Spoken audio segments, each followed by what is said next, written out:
19세기 후반 전 세계는 금세기의 황금기를 맞으며 세계 무역은 그야말로 폭발적으로 성장했습니다. 하지만 이 거대한 물류는 여전히 지구의 물리적 한계에 묶여 있었습니다. 아메리카 대륙을 횡단하려는 모든 선박은 남미 최남단의 위험천만한 마젤란 해협을 무려 15,000km 이상 돌아가야 하는 지루하고도 치명적인 도박을 감수해야 했습니다. 이 비효율을 끝내기 위해 태평양과 대서양을 잇는 파나마 운하 건설을 프랑스가 착수했으나 이전 영상에서 보셨듯 프로젝트는 파국적인 실패로 끝이 났습니다. 프랑스의 실패는 단순히 돈의 문제가 아니었습니다. 그것은 인류 역사상 가장 피로 얼룩진 건설 희생 중 하나로 기록되었습니다. 파나마 정글에서는 22,000명이 넘는 노동자들이 이름도 기록도 없이 쓰러져 갔습니다. 그들은 단지 통계상의 숫자가 아니었습니다. 그들은 주로 서인도 제도, 자메이카 등 가난한 카리브해 섬에서 온 이주 노동자들이었습니다. 그들의 파나마 행배낭에는 가족을 굶기지 않겠다는 단 하나의 절박한 희망만이 가득했습니다. 그들이 받은 임금은 비록 터무니없이 적었지만 고향의 지옥 같은 가난에서 벗어날 수 있는 유일한 탈출구의 약속이었기 때문입니다. 하지만 그들을 기다린 것은 약속이 아닌 야만적인 현실이었습니다. 이들은 가장 위험한 지역에서 가장 혹독한 시간에 비인간적인 처우를 받으며 강제되었습니다. 더욱 치명적인 것은 누구도 그 적을 알지 못했다는 점입니다. 당시에는 질병에 대한 과학적 지식이 없었습니다. 고통 속에 쓰러져가는 동료들을 보면서도 그들은 그저 나쁜 공기 때문일 것이라며 아무런 방역 조치 없이 무방비 상태로 죽음 앞에 노출되었습니다. 열악한 숙소와 병원조차 갖추지 못한 의료시설은 질병을 가속회달을 밟듯 빠르게 확산시켰습니다. 결국 프랑스가 파산하여 철수했을 때 운하 건설 현장에는 수많은 노동자들이 버려진 채 남겨졌습니다. 그들이 남긴 것은 파헤쳐진 산과 버려진 장비, 그리고 인류의 위대한 꿈을 위해 바쳐진 그러나 누구도 기억하지 못하는 숭고한 희생의 기록이었습니다. 프랑스가 막대한 부채와 22,000의 희생만을 남기고 파산의 잿더미 속에서 철수한 지 10여 년 후, 이 비운의 프로젝트는 새로운 주체에게로 넘어갑니다.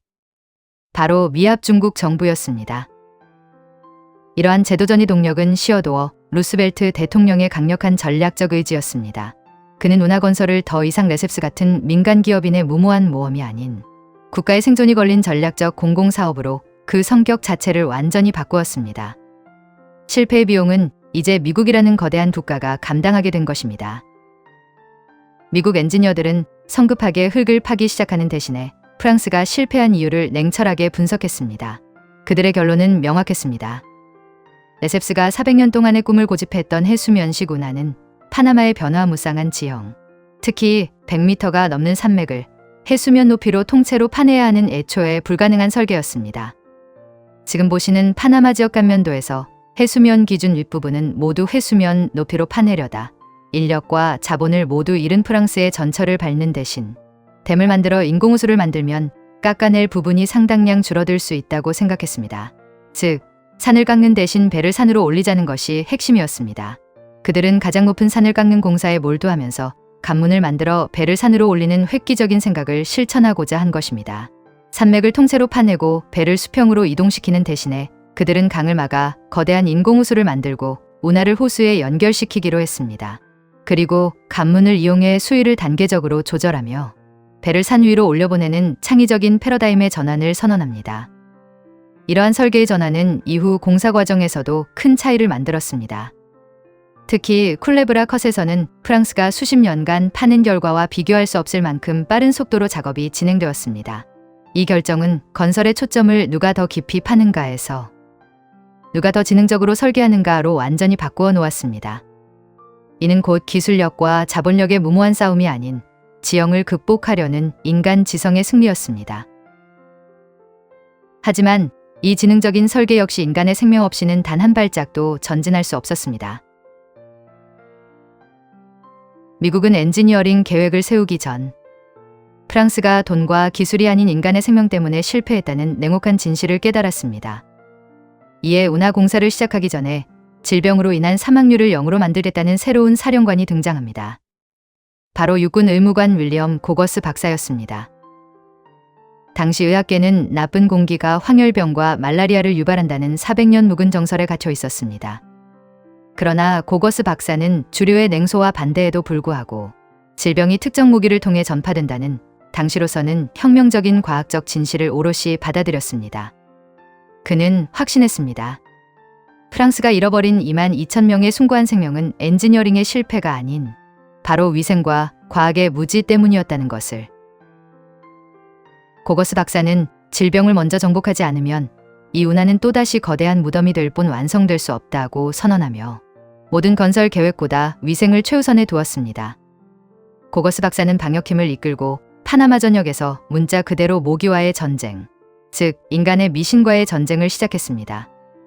그들은 모든 고인물을 제거하고 하수 시스템을 정비했으며 모든 건물에 방충망을 설치했습니다. 모기 중이 숨어 있을 만한 웅덩이에는 기름을 뿌려 산란을 원천 봉쇄하는 전례 없는 규모의 군사 작전을 펼쳤습니다. 이 과학적 집념이 만든 위생혁명은 곧바로 기적을 일으켰습니다.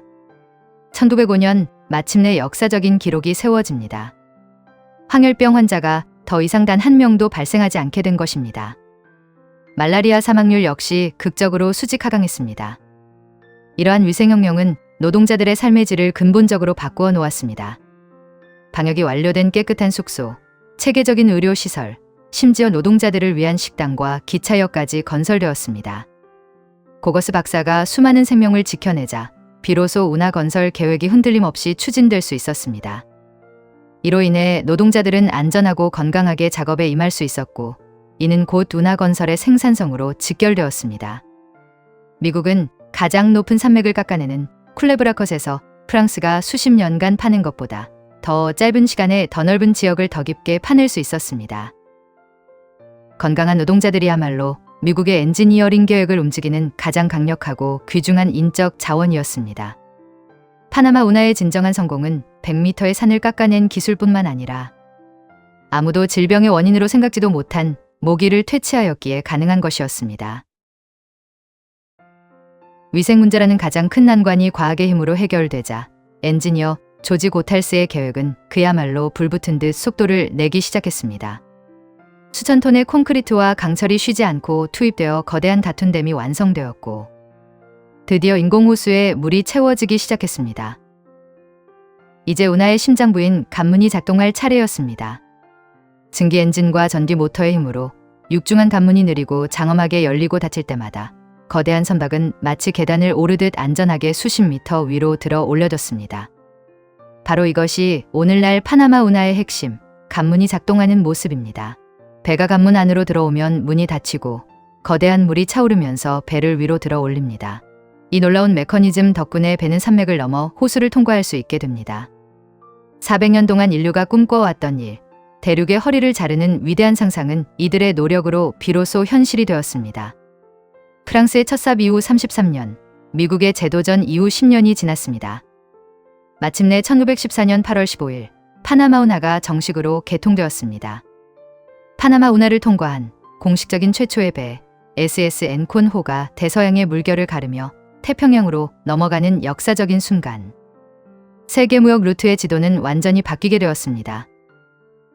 하지만 이 승리는 단순히 공학적인 성취 이상의 의미를 지닙니다. 이 위대한 지름길의 축조에는 프랑스 시대의 22,000명과 미국 시대의 5,600명, 합쳐서 28,000명이 넘는 노동자들의 숭고하고 값진 희생이 토대가 되었습니다. 이들의 땀과 눈물, 그리고 고거스 박사의 리더십으로 지켜낸 인간 존엄성이야말로 운하를 지탱하는 가장 단단한 기반이었습니다. 많은 사람들의 희생과 노력 덕분에 지금도 파나마 운하는 대서양과 태평양을 오가는 수많은 선박들이 밤낮 없이 이용하고 있습니다. 위대한 걸작에는 언제나 앞선 사람들의 헌신이 있었음을 다시 한번 기억하면서 오늘의 이야기를 마칩니다. 이 이야기가 흥미로우셨다면 구독, 좋아요를 눌러주세요. 더 좋은 영상 제작으로 보답하겠습니다.